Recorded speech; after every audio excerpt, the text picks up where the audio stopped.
I'm gonna wash that man right out of my hair. I'm gonna wash that man right out of my hair. I'm gonna wash that man right out of my hair and send him on his way. Mary Martin, of course, is probably my best friend in the world. I love her with a passion that I can't describe.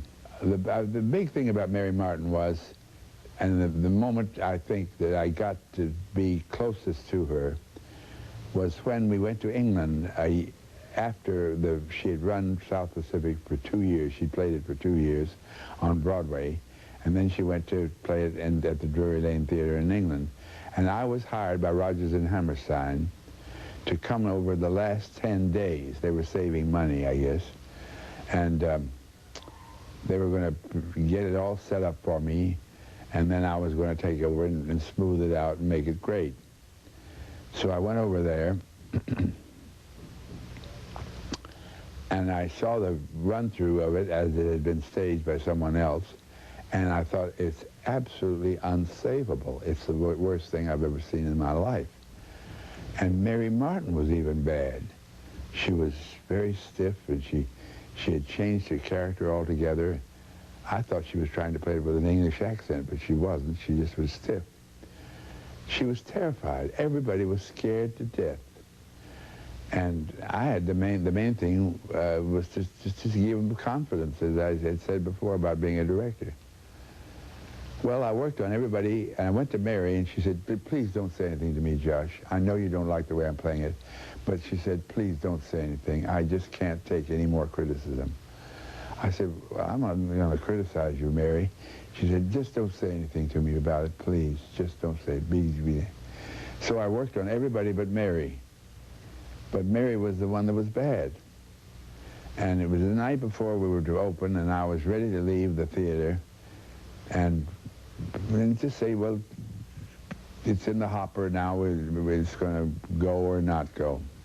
It was raining so hard I couldn't leave the theater, so I stood by the stage door waiting for it to stop raining, and suddenly Mary Martin's husband came through the door, throwing the rain off his shoulders, said to me, have you said anything to Mary?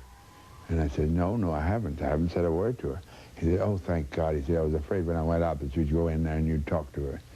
And she said, I said, what's the matter? Why is she so nervous? What's the matter with her? He said, don't you realize he's coming tomorrow night? And I said, who is he? Noel Coward. He's coming to the opening night.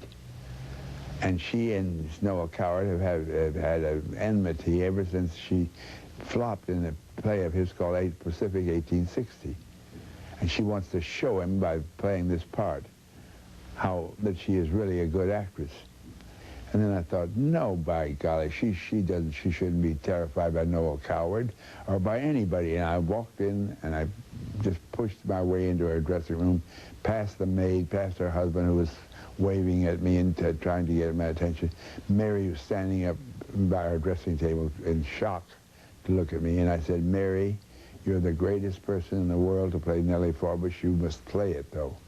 I don't know what's the matter with you now, except that you are terrified that Noel Coward won't like you, and you have some doubts about yourself. And then I suddenly thought of a marvelous phrase that I knew from William Blake, and I said, he who doubts from what he sees will never believe. Do what you please. If the sun and moon should doubt, they'd immediately go out. Well, that did the trick. She suddenly said, sit down, Josh. I want you to hear me do the play like you'd like it and like William Blake would like it. And she sang me the whole score beautifully, the way she did it back in New York. It was, I knew she was all right. And then she said, listen, you haven't got a car and it's raining. Why don't you come back home with us? We'll drive you. So we went out, and the chauffeur had an umbrella, and we went around a corner, and suddenly we saw about 500 people standing in the rain, sitting, some in camp chairs, some with newspapers over their heads. And she said, what are you all doing here? You coming to the show too early? And they all went and laughed. And the chauffeur said, they're waiting for the box office to open to buy standing room. And she said, oh, you shouldn't be standing out there in the rain. And somebody should entertain you. And one of them said, that's right, Mary, sing us a song. And Mary Martin then sang the whole score of South Pacific to this group of people with the rain pouring. Oh my God, it was the most dramatic thing I ever saw in my life. And it was all because of the artistry of William Blake, who hit the right note. It was the art of William Blake that did that.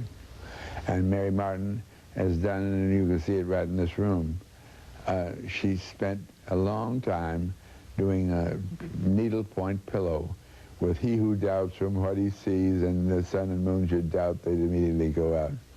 And she gave me this pillow that she had stitched 3 or 4 months later. Took her that long to do it. Mary Martin is a great friend of mine. I'm gonna wash that man right out